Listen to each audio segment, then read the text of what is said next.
काट्ने च्याउ खोज्ने भनेर वनमा आएको छु ब्याग राखेर। अब वनतिर जाँदैछु। कच्चा प्लास्टिक है कच्चा बेचिन्छ, बेच्चे ठिकै छ, नबेचे पनि कति बेचिन्छ म तपाईँलाई सबै भिडियो बनाएर हाल्छु है। वनमा च्याउ खोज्न एकदम च्याउ पनि पाइरहेको छैन। ओ च्याउ च्याउ च्याउ ल है, ल सल्ल्याउ च्याउ आइसकेका रहेछन्। हेर्नुहोस् तिनवटा गोबिला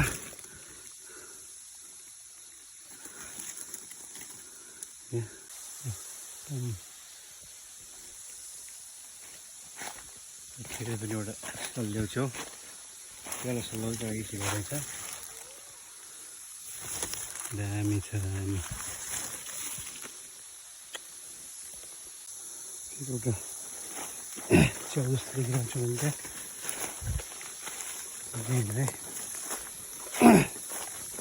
च्याउ जस्तो लागिरहेछ छात्रा।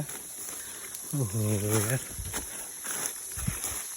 च्याउ त आज राम्रो भेटायो यार, भेट्नु लाग्यो भने लागिरहेको थियो। साथीहरू देख्नु ओहो अन्य किरा लाग्ला रहेछ, राम्रो छ। आमा चाहिँ राम्रै च्याउ रहेछ क्या, फेरि हेर्नु सक्नुहुन्छ। एउटा फेरि अर्को च्याउ देखिरहेको छु मैले।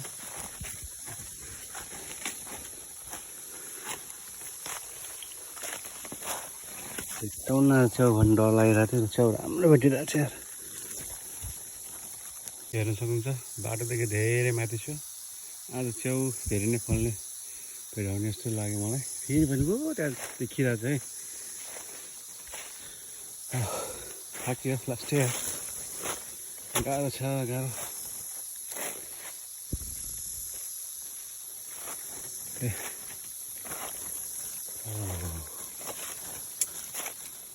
चाहिँ मजा आउने यो च्याउ खान।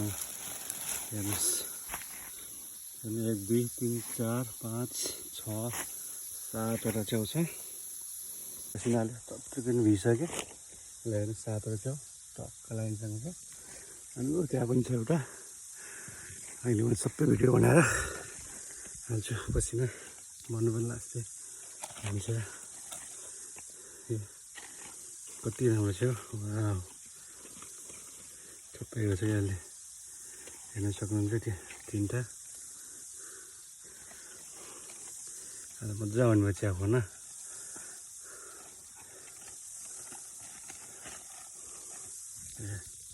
दामी फेरि च्याउ भेटिसकेको छ, माथि छ।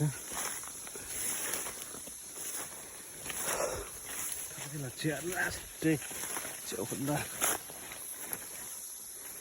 ओह माई गड तिनवटा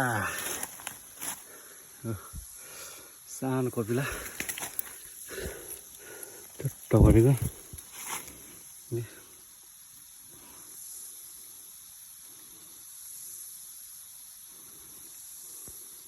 एकदमै मिठो हुन्छ है।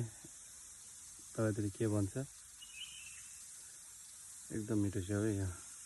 वनमा आएको पनि 1-1.5 घन्टा भयो। च्याउ नभेटेको त माथि जानु पर्थ्यो। आज खासै माथि जानु परेन, च्याउ पनि राम्रै भेटाइयो। कस्तो सल्ल्याउ च्याउ भेटाइएको छ है। अब घर जाने हो, चट्ट बनाउने हो। ल लाग्यो म घर चाहिँ भयो।